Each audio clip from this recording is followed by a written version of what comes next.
मियाँ बीवी के जो मामला होते हैं वो चार दीवारी के अंदर अच्छे लगते हैं और मियाँ बीवी एक दूसरे का लिबास है। आपने ये बात कुरान में सुनी होगी। तो मेरा नहीं ख्याल कि अगर आप मीडिया में हैं या कोई पुलिस ऑफिसर हैं या किसी लॉ एंड इन्फोर्समेंट के इदारे में हैं या वकील हैं, तो आप अपनी बीवी को या अपने बेटे को या अपने भाई को, बहन को या किसी भी रिश्ते को धमकाएं कि आपके पास ये पावर है, फिर रिश्ता नहीं चल सकता। और औरत के अंदर जो है वो औरत वाली ईगो होनी चाहिए, औरत के अंदर जो है वो मर्द वाली अना नहीं होनी चाहिए। इस्लाम ने मर्द को हुक्मरान बनाया है और घर का सरबराह भी बनाया है। जैसे मेरे वालिद साहब हैं, हम उनके साथ रहते हैं और उनकी हर बात मानते हैं, वो घर के सरबराह हैं और जब तक वो जिंदा है वही घर के सरबराह है। और मैं अपने वालिदैन के साथ रहना पसंद करूंगा क्योंकि हमारा जो है वो इतनी बड़ी फैमिली नहीं है, लेकिन घर काफी बड़ा है, वसी है, अल्हम्दुलिल्लाह बड़े अच्छे तरीके से रहते हैं और शुरू से साथ रह रहे हैं। अब हल्की सी नाराजगी होती है, हल्की सी नाराजगी होती है और उसके बाद जो है उस दिन डॉक्टर नबिया को इनवाइट किया होता है रमजान ट्रांसमिशन में। अब क्योंकि फिजाली डॉक्टर नबिया के दरीना दोस्त हैं, लेकिन डॉक्टर नबिया को पता नहीं है कि वो एक जो है वो बहुत ज्यादा चालाक लुंडी भी हैं। उनको एक शो मिला रमजान का, उन्होंने उसकी रेटिंग बढ़ानी थी और उन्होंने एक स्टंट खेलना था। इन्होंने पहले भी पिछले साल भी रमजान ट्रांसमिशन में एक जो है ख्वाजा सराफ को बुलाया जिसका नाम तुलसी भट्ट था और उसको स्टेज पे इनवाइट करने के बाद ये कहने लग गई कि तुलसी मुझे माफ कर दो, तुलसी मुझे माफ कर दो, तुलसी मुझे माफ कर दो। अब तुलसी भट्ट को नहीं पता था कि उसको स्टेज पे क्यों बुलाया जा रहा है और उससे माफी क्यों मांगी जा रही है। एकदम जब ये ड्रामा शुरू होता है तो तुलसी भी साइकोलॉजिकली तौर पे उसके गले लग जाती है और हल्के एक दो आंसू बहा देती है। अब एक सीन क्रिएट हो जाता है। पिछले साल डॉक्टर साहब मौजूद होते हैं, जो डॉक्टर साहब इस रमजान ट्रांसमिशन में मौजूद थे, उनको हाथ से पकड़ा जाता है, खींच के लेके जाया जाता है जबरदस्ती, कहा जाता है डॉक्टर साहब तुलसी के सर पे हाथ रखें, डॉक्टर साहब तुलसी के सर पे हाथ रखें। सेम वही चीज इस बार भी दोहराई गई। डॉक्टर नबिया को इल्म नहीं था शायद, ये इस्तेमाल हुई टिश्यू पेपर की तरह। ये कहती हैं कि जो है वो ससुराल ने इस्तेमाल किया, लेकिन असल में टिश्यू पेपर की तरह फिजा अली ने आपको इस्तेमाल किया। आप बेवकूफ हैं और आप उनकी बातों में आ गए। अगर वो आपकी इतनी अच्छी दोस्त होती, आपके साथ लॉयल होती, सिंसियर होती, वफादार होती, तो आपकी शादी में आती। आपने उनको इतनी बार जो है वो इनवाइट किया और मोहब्बत से किया, वो आपकी शादी में नहीं आई। और अगर आपका घर बर्बाद होता है या अलैदगी होती है तो उसमें 99% फिजा अली का किरदार होगा। लड़ाई छोटी सी थी बिल्कुल, और मेरे ख्याल से चंद घंटों में वो सॉल्व हो जाना था मसला। हमेशा मियाँ बीवी की लड़ाई होती है, आप सब जो है वो आपको पता है कि फैमिलीज वाले हैं और ये नाचाकी हल्की फुल्की चलती है, लेकिन फिजा अली ने इसका नाजायज फायदा उठाया और फिर ऐसी भोंडी एक्टिंग की कि वो ऐसे लग रहा था कि कोई रमजान ट्रांसमिशन नहीं है बल्कि कोई मदारियों का शो है। और मेरे ख्याल से रमजान ट्रांसमिशन जो है उसमें इस्लाम की तारीख को बयान करें, उसमें जो है इस्लाम की तालीमात दें, उसमें सहाबा कराम ने क्या किया, हमारी हजरत मोहम्मद सल्लल्लाहु अलैहि वसल्लम आखिरी नबी की जिंदगी कैसी गुजरी और हमारी जो अमीरुल मोमिनीन थी उन्होंने जो है वो कैसे जिंदगी गुजारी, ये इस्लाम की तारीख के बारे में बताएं, इस्लाम की जो जंगें हुई, कैसे इस्लाम फैला, उसके बारे में बताएं। मौलाना और मुफ्तियों को बैठा के फेक कॉलर्स प्लांटेड करके बेहुदा सवाल किए जाते हैं, फिर उनसे पूछे जाते हैं और फिर क्या क्या लगाए जाते हैं, ये आप बंद करें। बल्कि मुफ्तियों को और मौलाना जितने भी हैं दीनी आलिम, उनको बाइकआउट करना चाहिए, ऐसे सवाल का जवाब नहीं देना चाहिए। अच्छा, अब मैं ये तफसीलन पॉडकास्ट कर रहा हूँ, पहले यहीं पे डॉक्टर नबिया पॉडकास्ट करती थी, लेकिन अब ये साथ वाली कुर्सी खाली है क्योंकि अब नाराजगी है। और अब पहले लड़ाई थी डॉक्टर नबिया और मेरी, अब लड़ाई है खानदान की। ठीक है, एक अना होती है इंसान की और एक अना होती है खानदान की। अब खानदान की जो है वो अना भी बीच में आ गई है क्योंकि बात जो है वो सोशल मीडिया पे शेयर की गई है। मेरे ख्याल से रजब भट्ट का घर भी जो अभी तक बस नहीं पाया, या जो भी लड़ाइयां चल रही हैं, मैं दुआ करूं कि उनका भी ईगो को जो है वो कुर्बान करें और एक हो। लेकिन उनका प्रॉब्लम भी यही है कि बात सोशल मीडिया पर आ गई। ऑन शेख ने स्टेटमेंट दी और वो रजब भट्ट उसके बाद जो है डट गया, उसने कहा कि भाई अब कोई माफी नहीं है। फिर रजब भट्ट ने जब ऑन शेख का पॉडकास्ट, पहले उसने स्टेटमेंट दी थी अपने प्लेटफॉर्म से, फिर ऑन शेख रेहान तारीख के पॉडकास्ट में भी चला गया। मेरे ख्याल से शोबिस से वाबस्ता लोग हैं, मॉडल हैं, इन्फ्लुएंसर हैं, जर्नलिस्ट हैं, या आपका किसी भी यूट्यूब चैनल से या अखबार से या इलेक्ट्रॉनिक मीडिया से ताल्लुक है, आप अपने मामला जो है सोशल मीडिया, इलेक्ट्रॉनिक मीडिया या अखबार की जीनत ना बनने दें। अगर आप ये गलती करती हैं तो फिर आप 100% अपना घर तबाह कर लेते हैं। देखिए, रिश्ते में कोई ईगो नहीं होती। बाप चाहे जितना मर्जी बड़ा अफसर है, वो अपने बेटे को अफसरी या अपनी बीवी को अफसरी या अपनी माँ को अफसरी नहीं दिखाता। या बेटा जितना बड़ा अफसर है वो बाहर अफसरी करता है, लेकिन अपने माँ बाप को या बीवी को या बच्चों को अफसरी नहीं दिखाता। उनके लिए वो उनका बाप है, भाई है या बेटा है। और वो एक रिश्ता है। रिश्तों में ना तो अना होती है, ना ही कोई अफसरी होती है। डॉक्टर नबिया ने कहा कि ससुराल वाले जो है वो जुल्म करते हैं, टॉर्चर करते हैं। आपने हर चैनल पे खुद बताया और पूरी दुनिया ने सुना कि सास बहुत अच्छी है, खाना खुद बना के देती हैं, उनको बड़े अच्छे खाने बनाने आती हैं। और ये मैं हल्फन कहूंगा कि मेरी अम्मी जो है वो उन्होंने बचपन से लेकर अब तक हमें खुद अपने हाथों से खाना बना के खिलाया और बहुत अच्छा टेस्ट है उनके हाथों में। बल्कि मीडिया से वाबस्ता बहुत बड़े नाम मेरे घर आके जो है वो उनकी मैं दावत करता था, वो खाना खाते थे और तारीफ करते थे क्योंकि मेरी माँ के हाथ का बना हुआ खाना बहुत ही लजीज है और वो बड़ी मिलनसार है और हम दस्तरखान अल्हम्दुलिल्लाह वसी होता है और मेहमान नवाज लोग हैं हम। ठीक है, तो दूसरी बात ये है कि मेरे वालिद साहब हैं, उनका वो डिफरेंट अस्पतालों में जो है वो एज एचओडी भी हेड ऑफ डिपार्टमेंट, वो एमबीबीएस डॉक्टर हैं, स्पेशलिस्ट हैं, नेशनल मेडिकल कॉलेज मुल्तान से पढ़े हैं। उनके बहुत से दोस्त प्रोफेसर हैं, मेडिकल कॉलेजेस के प्रिंसिपल हैं और वो भी डिफरेंट डिपार्टमेंट में एचओडीज हैं। अब मेरे वालिद के अंडर जो है वो बहुत सी नर्सों ने, डॉक्टर्स ने, एचओज ने, एमओज ने, पीजीआर ने काम किया है। अगर आपने पूछना है तो आप उनसे जाके पूछें कि इनके वालिद कैसे थे। ठीक है, मेरा भाई भी जो है वो ईएनटी सर्जन है, वो यंग डॉक्टर एसोसिएशन वाईडीए से भी वाबस्ता है, वो एक लीडर है। तो एक लीडर जो है वो उसको अपना हल्का हिबाब जो है उसका वसी होता है और उसको सब जानते हैं, उसके बारे में भी आप पूछें। फिर मैं भी एक तंजीम का सदर हूँ और क्योंकि मैं मीडिया से वाबस्ता हूँ और मेरे साथ भी सैकड़ों लोग जो हैं वो मुंसलिक हैं, मेरे साथ सैकड़ों लोग जुड़े हुए हैं, उनसे भी आप जाके सवाल करें, पूछें जो मुझे 6 साल से या 10 साल से जानते हैं कि मैं कैसा हूं। बल्कि डॉक्टर नबी अपने मुंह से खुद कह चुकी हैं, मेरी तारीफें कर चुकी हैं। एक तरफ अगर आपने 3 साल से मेरी तारीफें करी हैं और अब आकर आप मेरी जो है वो बदतरीफी करेगी तो फिर ये तो गलत बात है। ठीक है, अब मैं भी एक तरफ जो है किसी की तारीफ करूं और बाद में जाके बदतरीफी कर दूं तो वो मामला समझ में नहीं आता। आपने 5 साल साथ गुजारे, आपने परखा, आपको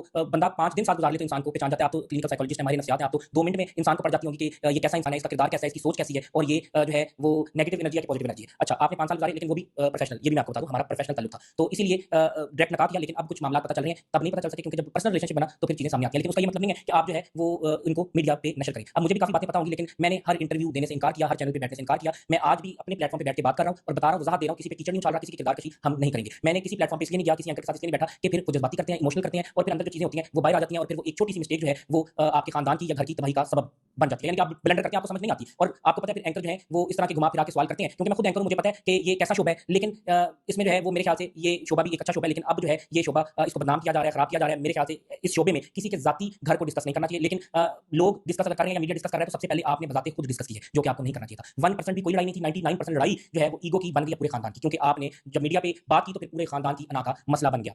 अब बात की जाए फिजा अली की, तो मैंने आपको बताया कि फिजा अली अगर इनके साथ सिंसियर होती या इनकी मुखलिस दोस्त होती तो वो ये बात शेयर ना करती। उन्होंने इनको यूज किया टिश्यू पेपर की तरह और इनका फायदा उठाया, नाजायज फायदा उठाया। ये बेवकूफ बन गई या बेवकूफ है ये मैं कुछ नहीं कह सकता, लेकिन उन्होंने पूरा पूरा फायदा उठाया। अगर वो आपकी दोस्त होती तो कहती चलो मेरे साथ, मैं उनके घर चलती हूँ और बैठकर बात करते हैं और मामले को सॉल्व करते हैं। अच्छा, अब मामला अगर सॉल्व ना करना हो तो फिर बंदा ऐसे ओछे हथकंडे जो है वो इस्तेमाल करता है, यानी कि जब बंदे ने सोच लिया हो कि भाई अब तबाह करना है सब कुछ, अब साथ नहीं चलना, अब जो है मुफाहमत का रास्ता नहीं है, अफाम तफहीम से मसला हल नहीं हो सकता, तो अब जो है वो डंडा सोटा चलाते हैं। और मेरे ख्याल से औरत में जो है वो औरत वाली ईगो होनी चाहिए, औरत में जो है वो मर्द वाली ईगो नहीं होनी चाहिए, और औरत को जो है वो रहना चाहिए मर्द के अंडर। अगर औरत ये कहे कि मर्द मेरे अंडर रहे तो ये ऐसा भी नहीं चल सकता, क्योंकि ये अल्लाह का निजाम नहीं है और ये नेचर का निजाम भी नहीं है, क्योंकि बाई नेचर मर्द जो है वो उसके अंदर ऐसी सलाहियतें अल्लाह ने डाल दी हैं कि वो जो है वो भाई के रूप में, बाप के रूप में, बेटे के रूप में जो है वो औरत की प्रोटेक्शन है। अब यहाँ पर जो है वो मामला खराब होते हैं। अब ये साथ वाली सीट खाली है, यहाँ पर हम पॉडकास्ट इकट्ठे करते थे, ये मेरा स्टूडियो है, घर का स्टूडियो है, जहाँ पर मैंने ये डॉक्टर नबी अली खान के लिए स्टूडियो बनाया था। ये सारा चीजें जो मैंने सेटिंग की, एक वीडियो लगाई थी जब हम सीनरीज लगा रहे थे, कैमरे सेट कर रहे थे, माइक्स लगा रहे थे, ये मैंने सारी चीजें डॉक्टर नबी के लिए लगाई थी ताकि उनको बाहर स्टूडियो में ना जाना पड़े। लेकिन फिर भी कभी अगर जाना पड़ता है तो मैं इजाजत देता हूँ, क्योंकि वो बाय प्रोफेशन जर्नलिस्ट है और मुझे पता है उनका काम है और वो अरसा दराज से कर रही है, तो ऐसी बात नहीं, हम पढ़े लिखे लोग हैं और हमारी सोच भी बड़ी पॉजिटिव है। लेकिन इधर उनकी आसानी के लिए मैंने स्टूडियो बना दिया था कि वो अपने प्लेटफॉर्म पर अगर कुछ करना चाहती हैं तो वो यहाँ से काम कर सकती हैं। लेकिन इस वक्त अब मैं अकेला हूँ और लड़ाई जो है वो ज्यादा इसलिए बिगड़ गई और गर्मा गर्मी ज्यादा हो गई और अब दूरियां इसलिए जो है वो ज्यादा हो गई, और क्योंकि बीच में माँ बाप इन्वॉल्व हो गए, बहन भाई इन्वॉल्व हो गए, उनकी को भी हट हुई, आपने किस किसका नाम ले लिया, और अभी फिजा जो है वो और पंप कर रही थी, यानी कि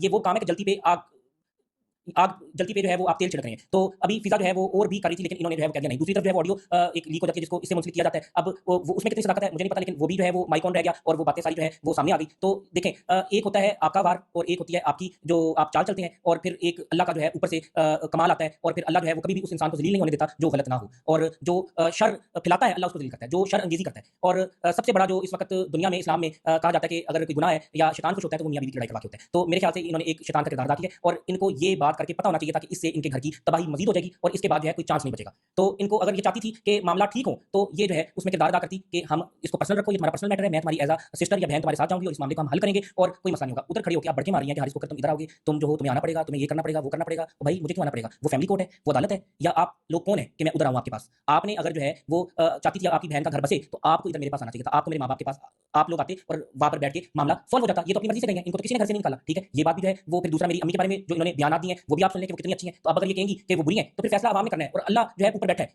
देखें, इंसान को कभी कोई इंसान जलील नहीं कर सकता जब तक अल्लाह ना चाहे। वतुइज़्ज़ु मन तशा वतुज़िल्लु मन तशा, अल्लाह के हाथ में है ये इज्जत भी और ये जिल्लत भी। आप जितनी मर्जी कोशिश कर लें, आपने वहां पर कोशिश की कि आप जो है वार इधर करें, लेकिन उल्टा वार आप पर हो गया।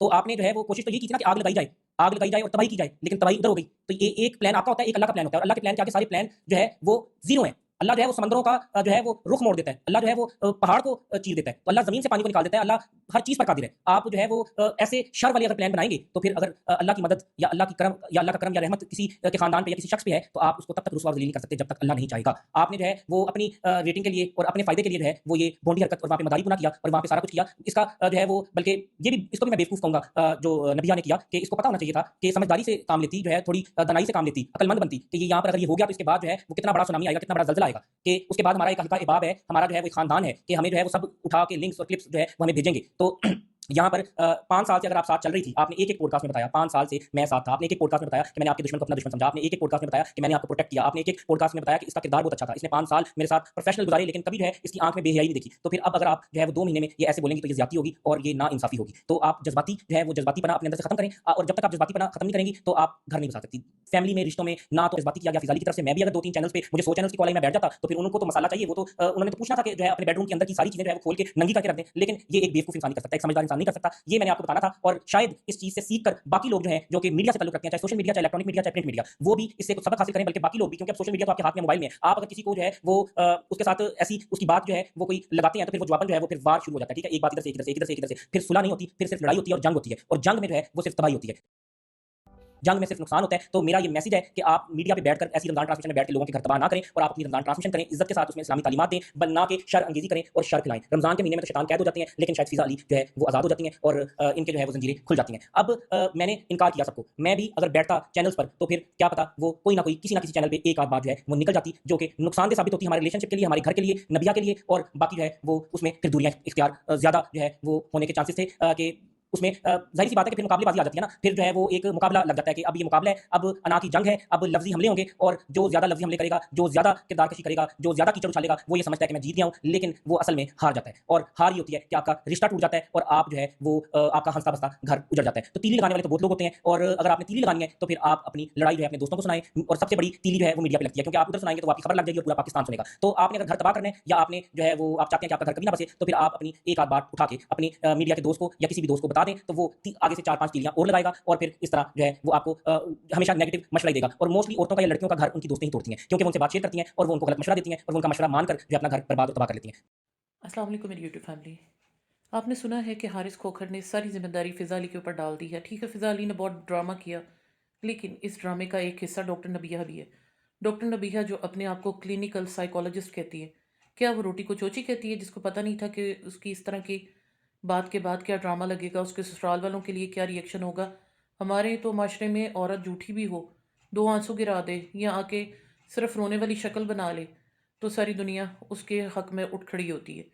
तो ये जो कुछ आके करी थी, इसको नहीं पता था कि इसके क्या प्रॉज एंड कॉन्स होंगे। प्रॉज तो नहीं होने थे, कॉन्स ही होने थे इस सारी चीज़ के। तो यहाँ पर हारिस खोखर गलत है। वो जिस तरह से क्लीन चिट देने की कोशिश कर रहा है डॉक्टर नबिया को, ऐसा नहीं है। अल्लाह करे इनका घर बसारे, कोई भी नहीं चाहता कि किसी का घर ख़राब हो।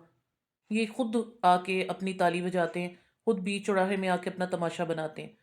अब यहाँ पर ये कहना कि नबीहा ने नहीं किया, फ़िज़ा अली हर साल करती है। ठीक है, फ़िज़ा ने बहुत बड़ा ड्रामा क्रिएट किया, लेकिन जब कोई बंदा खुद आके रोता पिटता कहे कि हाय मैं लूटी गई, तो लूटने वाले और भी फिर बैठे होते हैं, फिर उसकी वो इज़्ज़त क्या करेंगे। अब सारी बातें यहाँ पर ये भाई साहब कर रहे हैं और नबीहा जो है उसको बिल्कुल इस चीज़ से निकालने की कोशिश करी। ऐसा नहीं है, वो घर से निकली, इनको उसने बिल्कुल भी जो है किसी चीज़ पे रिस्पेक्ट नहीं दी। ससुर ने भी आके बयानबाजी कर ली, वो खुद भी कर रही है और सबसे बढ़ के फ़िज़ा के लिए वो कस्में खा रही है। अगर फ़िज़ा उसकी माँ बन रही थी, फ़िज़ा उसकी बहन बन रही थी, तो इस सारे ड्रामे के बावजूद अभी तक डॉक्टर नबीहा उसके लिए कस्में खा रही है, कलमे की कस्में खा रही है, कुरान की कस्में खा रही है, हद उठा रही है, जगह जगह स्टेटमेंट्स दे रही है। खुद उस सारे फंस के बाद भी हारिस खोखर के ऊपर अपने शक का इजहार किए जा रही है और इस चीज़ पर कंटिन्यूसली मुसर है कि वो हारिस खोखर की एक्टिविटीज़ अच्छी नहीं थी और सब कुछ था, इसलिए वो ऐसा कर रही थी। तो फिर इस पे सिर्फ फ़िज़ा अली को कहना जस्टिफाइड है? ताली तो दोनों हाथों से बजती है। अगर फ़िज़ा अली ने मौके से फ़ायदा उठाया, मौके पे चौका लगाया, तो नबीहा ने भी इस चीज़ को कैश करने की कोशिश की है कि किसी तरह से लोगों का प्रेशर जो है ससुराल पर, हस्बैंड के ऊपर इतना किया जाए कि ये खुद ही झुक जाए। तो अब आगे झुकते हैं, क्या होता है ये तो अल्लाह जानता है। लेकिन जब औरत खुद ही अपना तमाशा बना दे, तो फिर लोग तो उसमें चस्के भी लेते हैं और अपने मुताबिक उसके अंदर मसाला भी डालते हैं। तो अल्लाह करे इनको अक्ल आ जाए, क्योंकि डॉक्टर नबीहा अभी भी वैसी स्टेटमेंट्स दे रही है, बल्कि अब तो ज़्यादा खुलकर बोल रही है। तो बात सारी ये है कि यहाँ पर हारिस खोखर ने भी कह दिया कि अब उसके पेरेंट्स करेंगे, यहाँ पेरेंट्स की अना, पेरेंट्स की रिस्पेक्ट पे बात आ गई है। तो जब इस तरह से होगा, मैं यही बात रजब वाले केस में भी कहती हूँ कि अगर ईमान ने रजब के पास वापस जाना है, ईमान के घर वालों को इस चीज़ पे बड़ा जो है सोच समझ के कदम उठाना चाहिए। ना कि ये कि उसको गंदा भी किए जाए और ये भी उम्मीद रखें कि वो आएगा। मर्द तो बुरा भी हो, मर्द तो गंदा भी हो, नखट्टू भी हो, नशेई भी हो, जवारी भी हो, तब भी वो अपनी अना को नीचे नहीं आने देता। ना वो अपने माँ बाप की बात सुनता है, चाहे उसके माँ बाप जो है वो कत्ल कर दे, वो फिर भी माँ बाप की साइड लेगा। तो ये तो हमारे माशरे का एक ड्रॉबैक है कि जस्टिस नहीं करता। अल्लाह ताला ने भी जो है वो कहा कि मर्द के ऊपर बात है कि वो जस्टिस करे माँ बाप में भी और बीवी में भी। अब जहाँ पर ये चीज़ नहीं होती, वहाँ पे फिर नाइंसाफ़ी भी होती है। जहाँ बीवी का बस चलता है, वहाँ पे वो फ़ायदा उठाती है। जहाँ सास ससुर का बस चलता है, माँ बहनों का ज़ोर चलता है, वहाँ पे वो चलाते हैं। तो ये तो हमारे माशरे में जो है ना, एक बहुत ही गलत चीज़ चल रही है। डॉक्टर नबीहा अपने आप को साइकोलॉजिस्ट कहती है, जो खुद अपने घर को प्रॉपर तरीके से ना संभाल सके, अपने घर को इस तरह से जो है वो त्याग दे, उसको इस तरह दुनिया के सामने आके तमाशा बना दे, वो किसी और को क्या अच्छा मशवरा देगी।